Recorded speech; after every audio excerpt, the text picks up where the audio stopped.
Well, if that isn't the most aggravating thing in the world, like 5 minutes before you go live, the system decides not to cooperate. But what am I, 12 minutes late?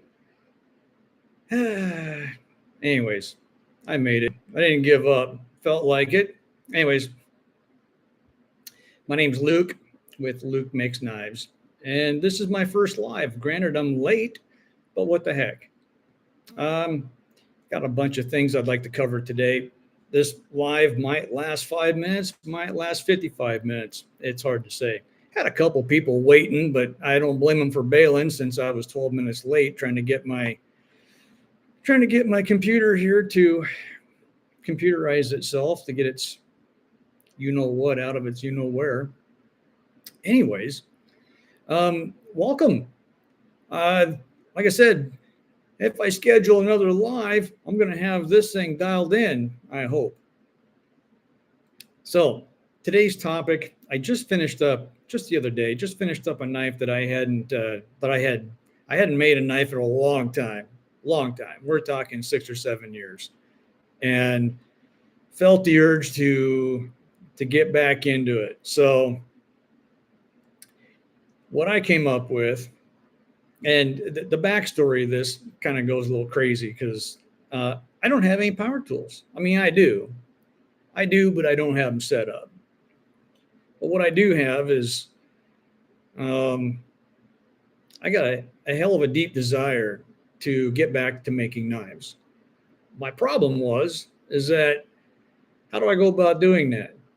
And I'm somewhat of a resourceful individual, so I thought, well, I'm going to have to do this old school, and I'm not talking blacksmithing or bladesmithing, and that ain't nothing new to me either.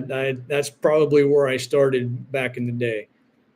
But what I mean is getting back to rudimentary files and sandpaper, which I'm not afraid of. To be honest with you, I kind of enjoy that method better than the grinder. It's a hell of a lot quieter, I can tell you that.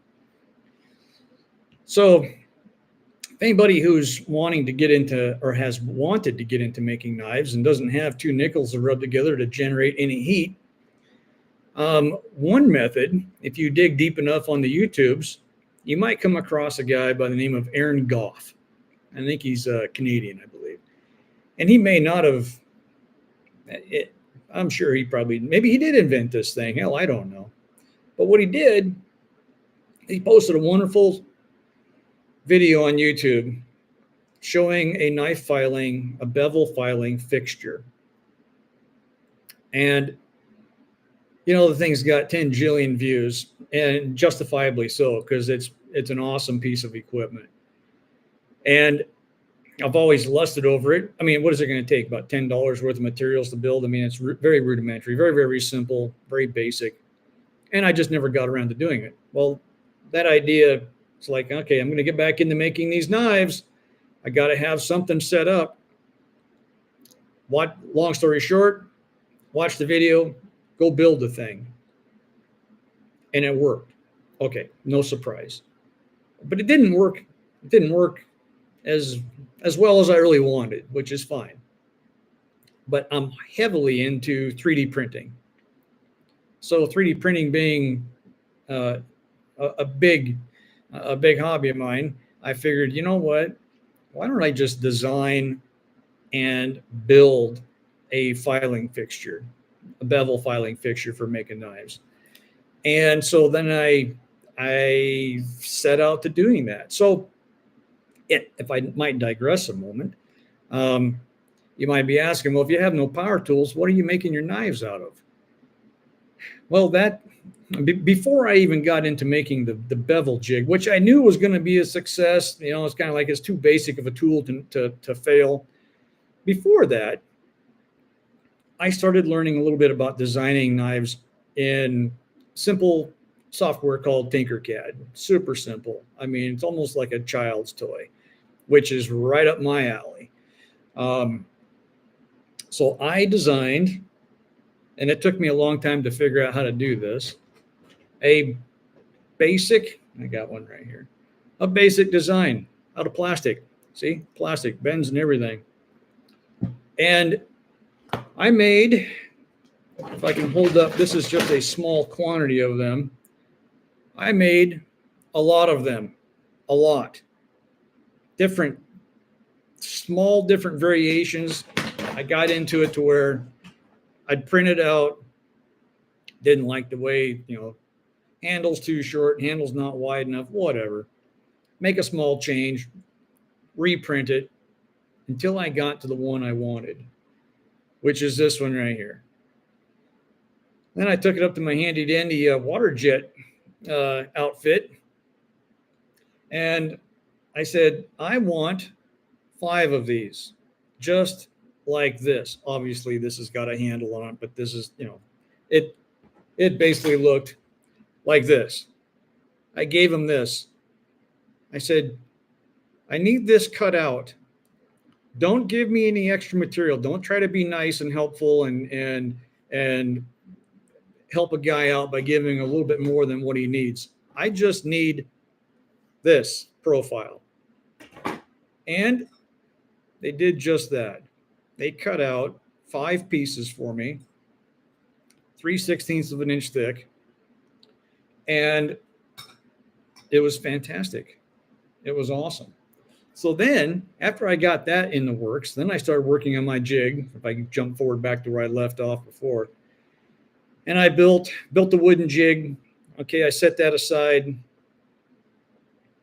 Started working on the plastic, the 3D printed plastic jig, which was probably 6 to 8 weeks in the making because it's a large project. I'm learning as I'm going, and I made 3 different variations before I kind of settled in on the final one, which I'm currently using. But if I might just showcase it here just real quick, I'm going to reach over here. Here is this setup. Kind of hard to show it on the camera. It's got a blade clamped in it right now. But I get up here. It's got a little rocker arm right here. And of course, if anybody knows the fixture setup that Aaron Goff has, there's a steel rod that's got a file clamped to the end of the rod that goes through that little rocker arm, and you got your blade clamped down, and you just start filing your bevel on. I mean, the concept is real simple. And I finally got one of the blades done, and I just got it back about 3 weeks ago from Buck Knives. I sent my knife out to Buck Knives because they do heat treating there for small fry like myself, and I got it back. I got her back, got her done, have it polished up to a dirty 600 grit finish, sharpened it the night before last, put a handle on it, all that fun stuff. Dirty 600 grit finish. And here it is next to its original counterpart. If I can get this in the camera here. They are both identical, down to probably 10,000ths of an inch or so, if I can kind of line them up there. So that is that part of the story. Now, I do have one right here. This one is ready to go to heat treat. And I'm making all 5 of these somewhat different from one another. This one here, if I can sit here and try to get this in here, you'll notice that on this one, the bevel goes to right about here. On this one, the bevel comes back substantially further towards the spine. And what that's going to do, I'm going to tell you, I haven't made a knife in years. And these are basic rudimentary things, but on the one that I have done here, and while I do have a very nice sharp edge on it, I'm happy with it. What I wish I had done is made this bevel longer to make the edge more acute and being able to get it even sharper. And that's what I did on this one. So this one will be an improvement as far as the edge goes on the first one. The first one I'm very happy with. But not bad. Not bad for my first knife in probably 6 or 7 years. Not bad. And I've got 5 of these total to work on. One of them, obviously, this is one. The other one is stuck to my fixture, which I just showed you. And that one's even going to have a different bevel configuration on it, which I'm pretty excited about.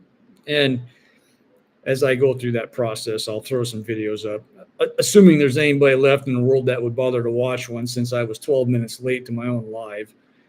Believe me, I was sitting right here trying to crunch through this thing until I finally figured it out. Anyways, in the beginning, I thought, well, you know what?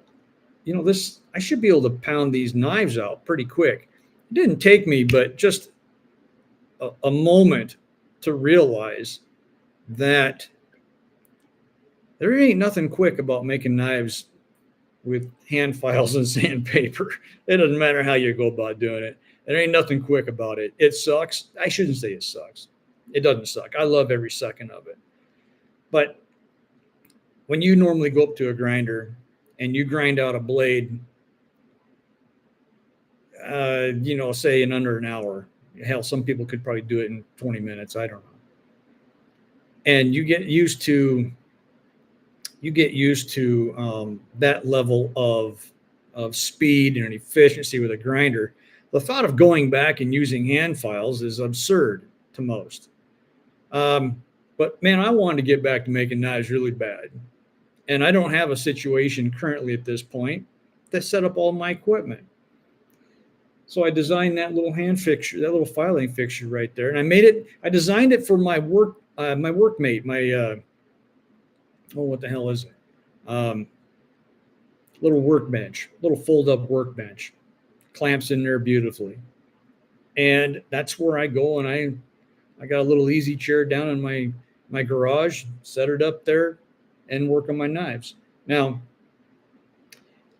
some would say, well, do you sell your knives? I have sold knives. I would never say never, but I don't have any intention of selling them. I'm just making them to have a heck of a lot of fun, to get back into it, because it's such an enjoyable hobby. I've done it for so long, and kind of saddens me that I took as much time off as I did from making them, but nonetheless, I'm back at it. So, what was the last knife I made before I finished this one? It would be this old one right here. I'm pretty sure this is the last one that I made those years back. And of course, this was not cut out of on a water jet. That was ground out and filed out by hand also. You'll notice that this one is a double-edged, like a dagger, I guess you want to call it. It's got a cutting edge up here, and it's got a cutting edge the full length of the knife on the bottom side. First time I ever saw that really done well was by Bob Lovelace, who's no longer with us, of course, one of the pioneers and most famous knife makers the planet has ever had. And when I was making this knife and I was grinding it out, I made that decision just like that. I remember, like, you know what? I'm going to grind bevels on both sides of this thing. I don't even know if it's going to work, but I've already got a lot of time into grinding it out, and I'm going to probably complicate my process even worse, which it did. It did. It made it a lot harder. It made it twice as hard, to be honest with you, since there's twice as much blade problems to happen. But man, it was fun. I ain't going to lie to you. It was great. So now that I got that part out of the way, let's see here. What else do I got? And of course, I can't stop thinking. I probably have, God knows how many months of work I've got lined up just trying to get these 5 done, which I'll get there. But now I'm starting to think about my future projects, which could set me up to being years behind before I even get to that point. But This one is along the same lines. These are all plastic 3D printed models right here. This one here is kind of the same concept as this one, but you can see it's much bigger. It's much bigger. That's as Crocodile Dundee would say, now that's a knife. Anyways, I'm sorry, I got lousy accent, but anyways, this guy right here, this is on the docket. This is a big knife. I like big knives. I've always loved big knives. I love knives of all kinds, shapes, sizes, colors. Doesn't matter, even materials. I like plastic knives. Who knew? Who knew? Actually, I love designing them and I love printing them out. I mean, I've got here, as far as these big ones go, here, I printed out a few of them. They're all different configurations. Some of them are wider, some of them are narrower, some are longer. Some of them, the guards are different, shorter, less curved, more curved, until I settled on this one. This one of this style is the one I'm going to make. Now, the one that I'm going to take to the water jet is this one right here.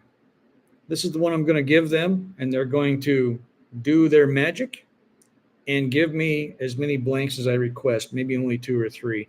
You can see the hole cut out here. That's because this bad boy is going to be a heavy, big knife. Might as well take some weight off.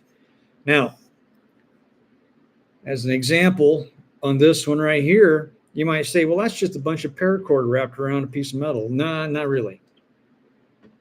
What I did is I 3D printed some spacers on both sides, basically some handle scales, if you will. And I glued them. I've got a video, I think, and I can't remember. I got videos hanging all over the place out there. But anyways, I glued a scale 100 thou thick on either side of the handle before I wrapped the paracord on.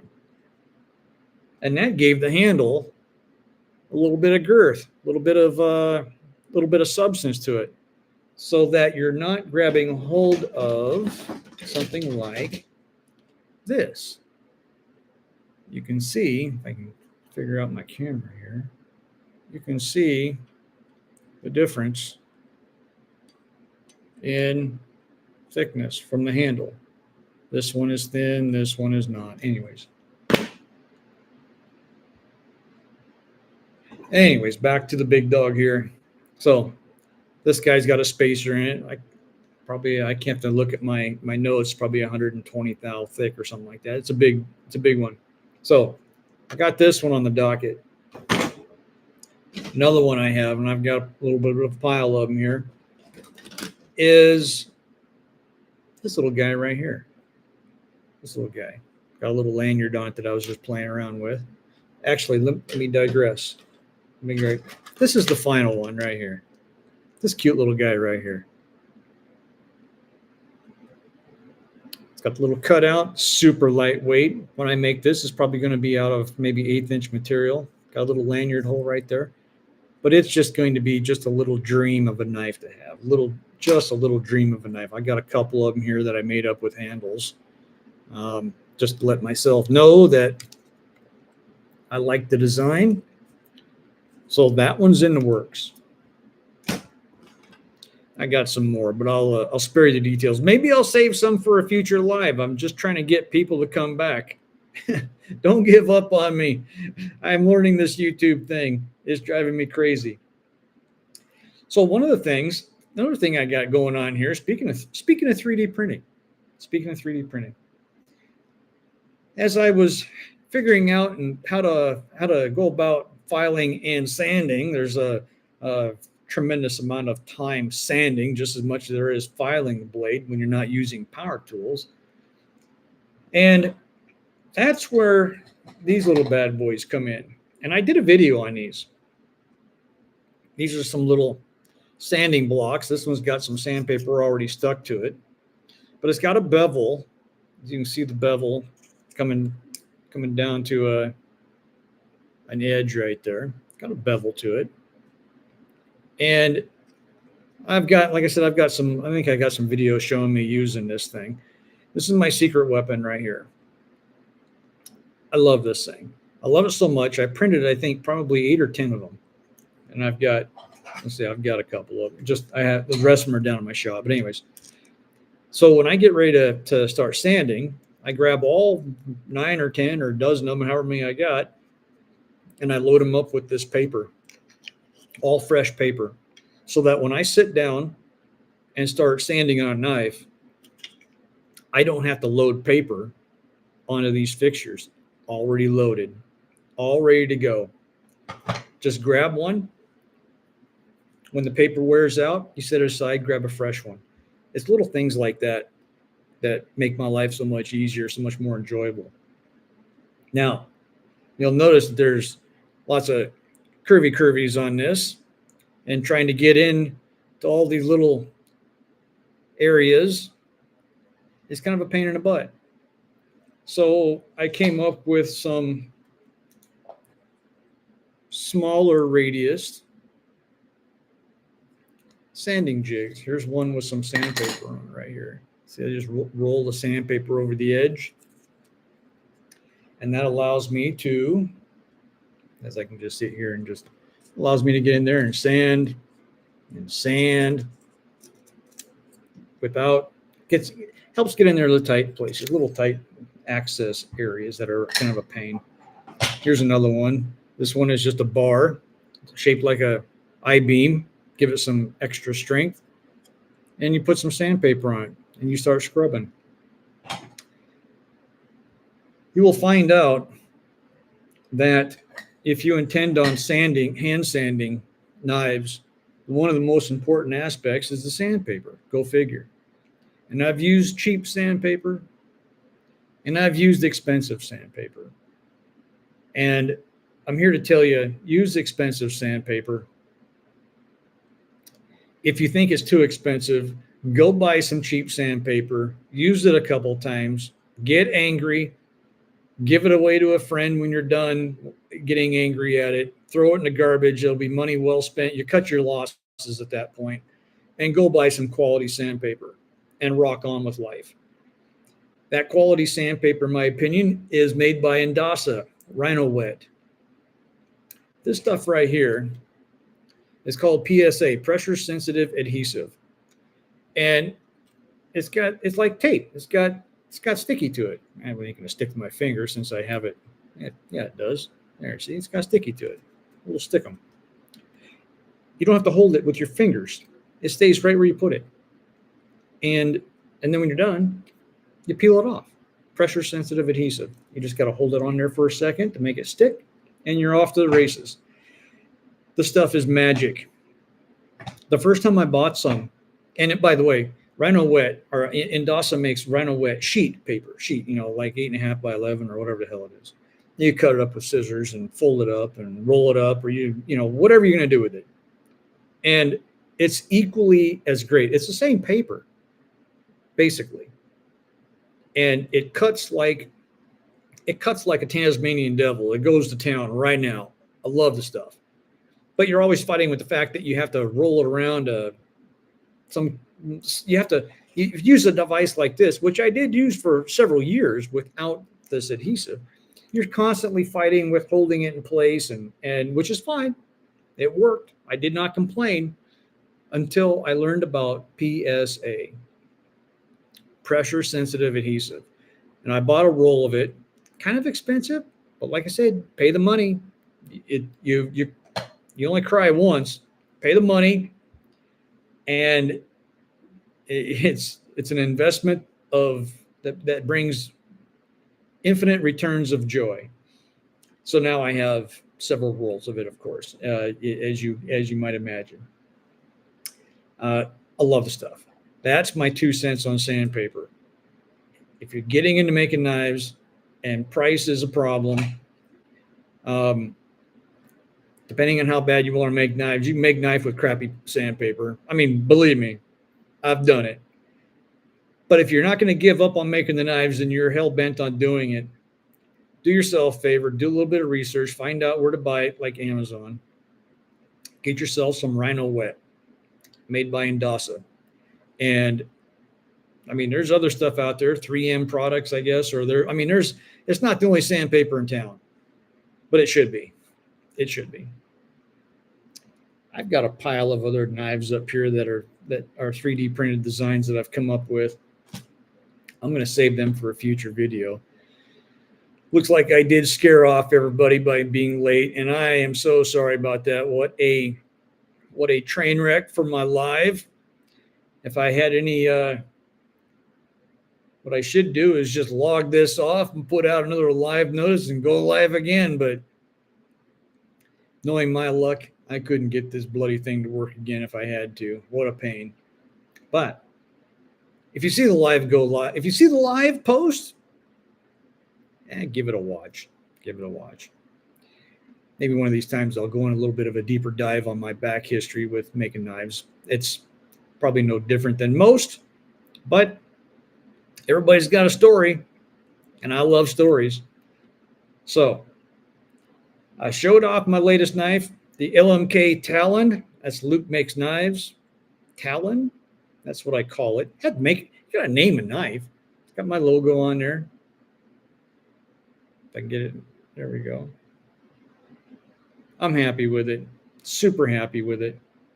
You know, guys, if you've made it this far and like and subscribe, I appreciate it. But let me tell you about, just for a second before I sign off this thing, since ain't nobody here, just me blabbering myself.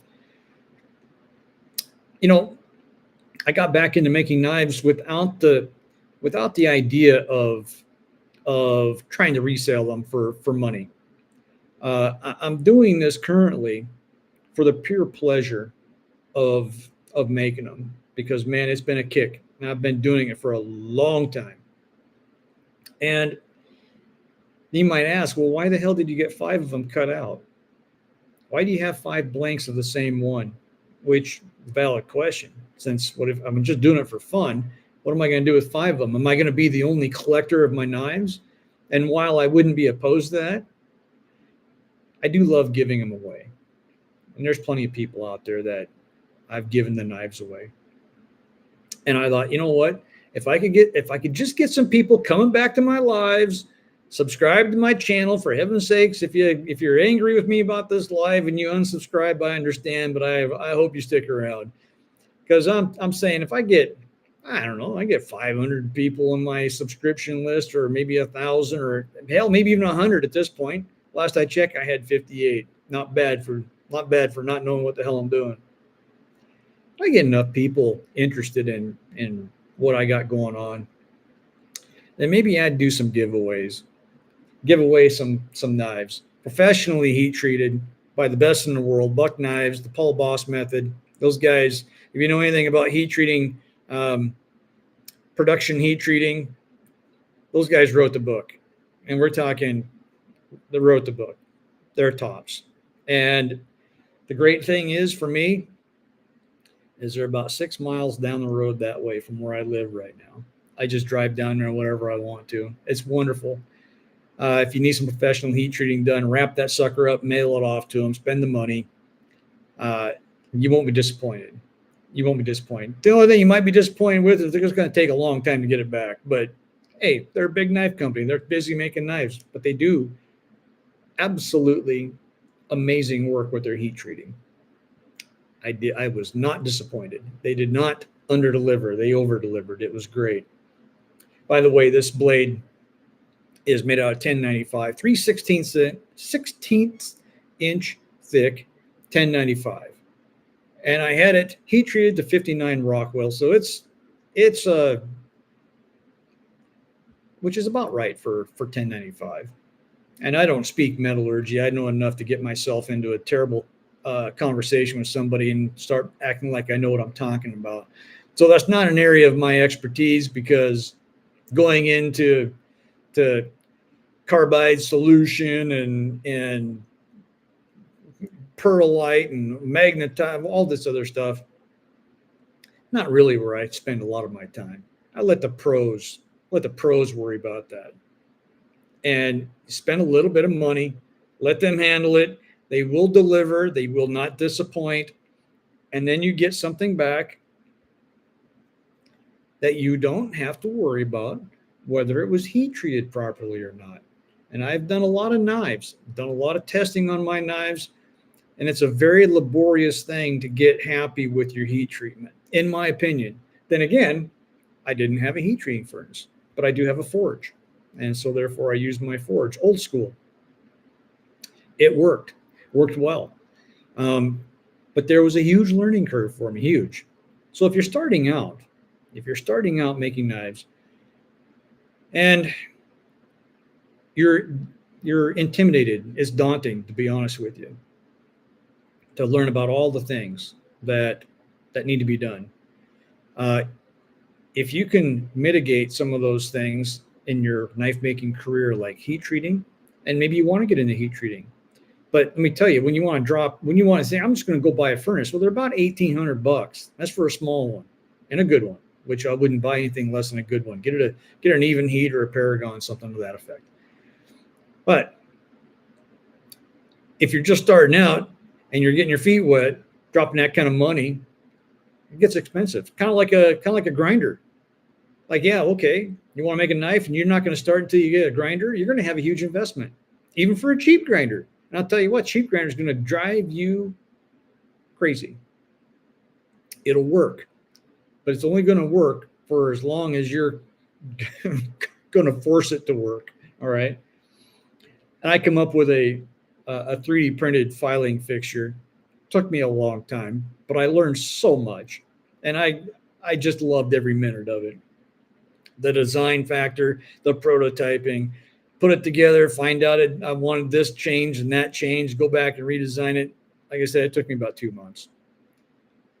But my finished product, it does function, it does work, and I'm able to produce with it now. So it doesn't have to cost a lot of money. Sometimes you do have to put a little bit more time in. Hey, it's part of the game. Guys, I'm going to sit here and I'm going to quit blabbering.